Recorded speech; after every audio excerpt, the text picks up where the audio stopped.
कल का दिन किसने देखा है? कल का दिन किसने देखा है? आज का दिन खोएं क्यों? जिन घड़ियों में हंस सकते हैं उन घड़ियों में रोएं क्यों? अरे जब जागने से सपने पूरे होते हैं तो फिर बेवजह सोएं क्यों? तो फिर बेवजह सोएं क्यों?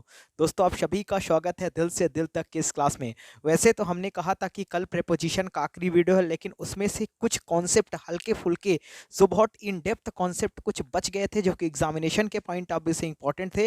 ये नर्सिंग एग्जाम पे एनएसटी की क्लास कंटिन्यू जारी है, लगातार चल रही है। आज 7वां वीडियो होगा, यानी आज रियलिटी के अंदर प्रीपोजिशन का आखिरी वीडियो होगा। ठीक है, इसके पहले 6 वीडियोस हमने अपलोड कर दिए हैं। प्रीपोजिशन के सारे कॉन्सेप्ट, जो भी पॉसिबल कॉन्सेप्ट एग्जामिनेशन में बन सकते, हिट हो सकते हैं, उन सभी को हमने कवर कर लिया है। ठीक है, आज आखिरी वीडियो है, 7वां वीडियो है। 6 वीडियो तक अपलोड कर दिया थे। सारे 6 वीडियोस आपने नहीं देखे, बहुत छोटे छोटे वीडियोस हैं लेकिन क्रीम वीडियोस है। तो उन वीडियोस को आपने नहीं देखा तो एक एक करके जाइए, सारे वीडियो को देखिए और कॉन्सेप्ट को नोट कीजिए। डेफिनेटली इन्हीं कॉन्सेप्ट में से क्वेश्चंस आपके एग्जामिनेशन में आएंगे। ठीक है, तो आज आखिरी वीडियो होगा। हमने कल कहा था लेकिन कुछ कॉन्सेप्ट बच गए थे, तो हमने कहा आज कवर करा देता हूँ। यानी 70 प्लस क्वेश्चन हमने कर कराए थे, लगभग 72 क्वेश्चन, और आज लगभग 12-13 के समथिंग क्वेश्चन लेंगे, तो लगभग 82-83 क्वेश्चन, 82-83 के अप्रॉक्स क्वेश्चन हो जाएंगे। ठीक है, चलिए शुरू करते हैं बिना किसी प्रॉब्लम के। चैनल पर नए हैं तो सब्सक्राइब कर लीजिएगा। ठीक है, a tiger part A, pounded on part B, the fox part C, no error part D. बहुत बढ़िया। जब भी हम इस पाउंडेड की बात करते हैं तो पाउंडेड का मतलब होता है अटैक। पाउंडेड का मतलब होता है अटैक, हमला। तो ठीक है, तो हमने आपको कहा था अटैक के साथ कोई भी प्रेपोजिशन नहीं आता, तो यहाँ पर ऑन का प्रयोग नहीं होगा, यानी कि पार्ट बी में मिस्टेक थी, पाउंडेड के साथ ऑन नहीं आएगा। ठीक है, पाउंडेड का मतलब वो अटैक, अटैक के साथ ऑन नहीं आता, तो पाउंडेड के साथ भी ऑन नहीं आएगा। I offered him part time job part A, but he turned it over part B, saying that he would rather wait for a full time job part C, no error part D। बहुत बढ़िया। एक important बात बताते हैं, जब भी हम बात करते इस पार्ट ओवर की, तो पार्ट ओवर का मतलब होता है पार्ट, एक मिनट, पार्ट ओवर एक फ्रेजल वर्ब है जिसका मतलब होता है पलट देना। ठीक है, पलट देना। और जब भी हम इस पार्ट डाउन की बात करते हैं तो पार्ट डाउन का मतलब होता है रिजेक्ट कर देना या रिजेक्ट करना, रिजेक्ट करना। ठीक है, रिजेक्ट करना। ठीक है, तो यहाँ पर रिजेक्ट करने की बात की जा रही है। जब तक मैं फुल टाइम जॉब नहीं कर पाता हूँ तब तक मैं पार्ट टाइम जॉब को रिजेक्ट करता हूँ। ठीक है, इसका मतलब ओवर नहीं होगा, इसका मतलब यहाँ पर डाउन होगा। ठीक है, फ्रेजल वर्ब है ये। ठीक है, यानी कि पार्ट बी में मिस्टेक थी। नेक्स्ट सवाल, the director prefers your plan than part B, that one given by the other members of the committee, C, no error. बहुत बढ़िया। एक इंपॉर्टेंट कॉन्सेप्ट आपको सिखाता हूँ। हमने आपको बताया था जूनियर के साथ, सीनियर के साथ, इन्फीरियर के साथ, सुपीरियर के साथ, प्रायर के साथ, इंटीरियर के साथ, एक्सटीरियर के साथ टू का यूज़ किया जाता है। इसी प्रकार से प्रेफर के साथ भी आप टू प्रेपोजिशन का यूज़ करेंगे, तो यहाँ पर आप देन ना लगाकर आप टू का यूज करेंगे, क्योंकि ये एक शब्द है प्रेफर। प्रेफर हो या प्रेफर्स हो, प्रेफर के साथ आप कौन सा प्रेपोजिशन लगाएंगे? प्रेफर के साथ आप टू का प्रयोग करेंगे। लिख लीजिए, बहुत बार एग्जामिनेशन में आया है।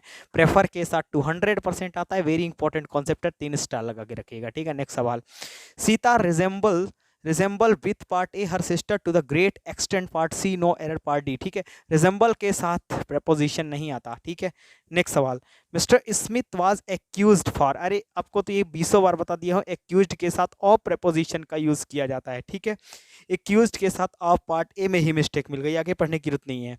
My uncle frequently goes to abroad on business by air, part C, no error. बहुत बढ़िया। यहाँ पर अब्रॉड के साथ कोई भी प्रपोजिशन का यूज नहीं किया जाता।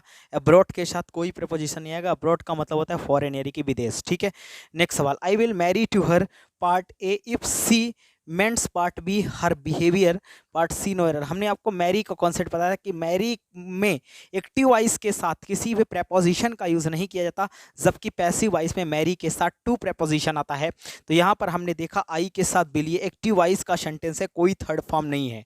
थर्ड फॉर्म नहीं है तो ये पैसिव का सेंटेंस नहीं, एक्टिव का सेंटेंस है, और एक्टिव के सेंटेंस में आप मैरी के साथ कोई भी प्रपोजिशन नहीं लगाएंगे तो टू नहीं लगेगा। Next, he complimented me, part A for the grand success of my programme, part C, no error.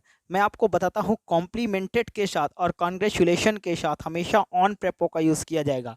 तो लिख लीजिए आप फटाफट से कि हमेशा कॉन्ग्रेचुलेशंस के साथ, कॉन्ग्रेचुलेशंस के साथ और कॉन्ग्रेचुलेशंस के साथ, और यहाँ पर लिखा है क्या, कॉम्प्लीमेंटेड। इनके साथ हमेशा कौन सा प्रेपो आता है, इनके साथ ऑन प्रेपोजिशन का यूज़ किया जाता है। नेक्स्ट सवाल, you must look up. Look up का मतलब होता है सर्च करना, इन्वेस्टिगेट करना, देखना, खोजना। लेकिन यहाँ पर लुक अप नहीं, यहाँ पर लुक आफ्टर की बात आप करेंगे। लुक आफ्टर, लुक आफ्टर का मतलब होता है देखभाल करना, ठीक है। फ्रेजल वर्ब है, लिख लीजिए लुक आफ्टर। लुक आफ्टर का मतलब होता है, आराम से लिख लीजिए, मैं बोल भी रहा हूँ और अगर नहीं दिख रहा है तो आप आराम से चीज़ों को सुन के लिख लीजिए। लुक आफ्टर का मतलब देखभाल कर। Next, you must beware. अरे आपको 20 बार बताया गया है, और ये कॉमन सी भी बात है। जो लोग कुत्ते पालने के शौकीन होते हैं अक्सर घर में एक क्या लगा कर रखते, एक प्लेट, एक स्लेट लगा कर रखते हैं, वहाँ पे लिखा होता है बीवेयर ऑफ डॉग। तो बीवेयर के साथ आप ऑफ प्रेपो का यूज़ करेंगे, तो बीवेयर के साथ आपको ऑफ प्रेपोजिशन लगाना है। इस तरह से लगभग कितने क्वेश्चन, 82 क्वेश्चन हमने कवर किए प्रेपो के। अब इससे बाहर प्रेपो के कोई भी कॉन्सेप्ट आपके एग्जामिनेशन में नहीं आ पाएंगे। डेफिनेटली हमने बहुत ज़्यादा एफर्ट लगाया है, डेली के डेली एक वीडियो हम अपलोड कर रहे हैं जब तक एग्जामिनेशन खत्म नहीं हो जाता। और एक इंपॉर्टेंट सजेशन, जो गर्ल्स हैं, जो गर्ल्स एग्जामिनेशन के नज़दीक वीडियो देख रही ना, उनके लिए एक दिन में कम से कम 2 से 3 वीडियोज़ आपको देखना पड़ेगा, ठीक है। यदि आपके एग्जाम बहुत नज़दीक है तो एक दिन में 2 से 3 वीडियो निकालिए और उसको बढ़िया प्रॉपर देखिए, नोट्स बनाइए, उसी को रिवाइज करके चलिए कि कॉन्सेप्ट आपके एग्जामिनेशन में आएंगे। कहीं भी कोई भी कॉन्सेप्ट दाएं बाएं नहीं होगा। बहुत तगड़ा एक अनुभव, और इसके अलावा लगातार इंग्लिश में डाले गए एफर्ट के बेसिस पर मैं ये चीज़ें एकदम श्योरिटी के साथ कह सकता हूँ। तो मिलेंगे आपसे नेक्स्ट वीडियो में नए कॉन्सेप्ट के साथ। अब मैं कुछ कंफ्यूजिंग शब्द कराऊंगा, होमोनिम्स कराऊंगा, नहीं एक ही तरह के शब्द जिनकी साउंड तो सेम होती है लेकिन उनके मीनिंग अलग अलग होते हैं, उनके यूसेज अलग अलग होते हैं। उसी की चर्चा हम अब नेक्स्ट वीडियो में 2 वीडियो में करेंगे। इसके बाद हम नया चैप्टर स्टार्ट कर देंगे, आर्टिकल, ठीक है। तो मिलते हैं आपसे नेक्स्ट वीडियो में, तब तक के लिए अपना ख्याल रखिएगा। जय हिंद।